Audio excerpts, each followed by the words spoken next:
En tout cas, militant ou pas, chacun tente aujourd'hui de reprendre ses esprits, à commencer par les jeunes, très mobilisés, vous le savez, ces dernières semaines, après les défilés dans la rue ou bien sur le terrain. Que reste-t-il donc de ces mobilisations conséquentes ? Alors pour tenter de le comprendre, eh bien, Hélène Pédèche et Philippe Renoir sont allés pousser aujourd'hui deux portes, celle des jeunes socialistes rennais et celle des étudiants de l'Institut d'études politiques à Rennes.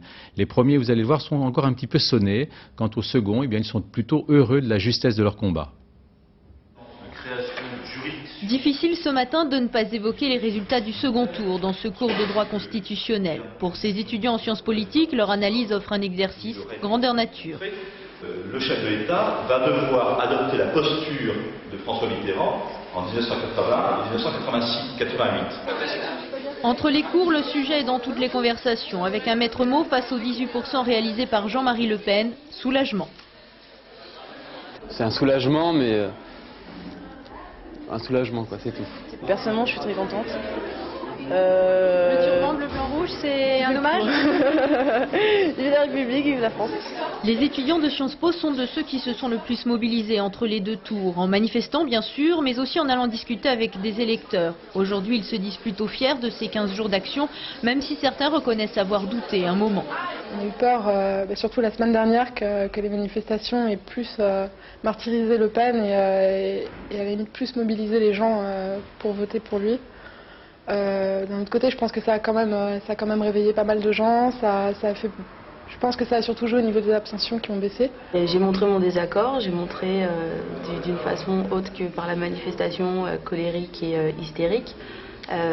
Et je pense qu'on a organisé quelque chose d'intelligent et d'absolument pas moralisateur surtout. Au mouvement des jeunes socialistes non plus, on n'a pas ménagé sa peine pour faire front au candidat FN. Et pourtant ce matin, les militants se sont réveillés avec un drôle de sentiment, un peu groggy. C'est vrai que pendant 15 jours, on a été dans le feu de l'action, à se mobiliser, à organiser des manifestations, certaines mobilisations. Donc c'est vrai que hier, il a fallu mettre le bulletin Chirac dans l'urne. Donc il a fallu prendre ses responsabilités et puis regarder la réalité en face. La réalité, c'est la démission de Lionel Jospin du poste de Premier ministre, aussitôt remplacé par Jean-Pierre Raffarin. Et pour les jeunes socialistes, ça change tout. À partir de maintenant, on s'est revenu sur l'affrontement classique qui a toujours structuré le débat politique, l'affrontement entre la gauche et la droite. Et je pense que je préfère cet affrontement-là que l'affrontement entre la droite et l'extrême droite, où on a un peu de mal à trouver notre place. Pour eux, le nouvel élan est tout trouvé dans la perspective des législatives. Dès cette semaine, ils arpenteront marchés et campus universitaires pour défendre leurs couleurs.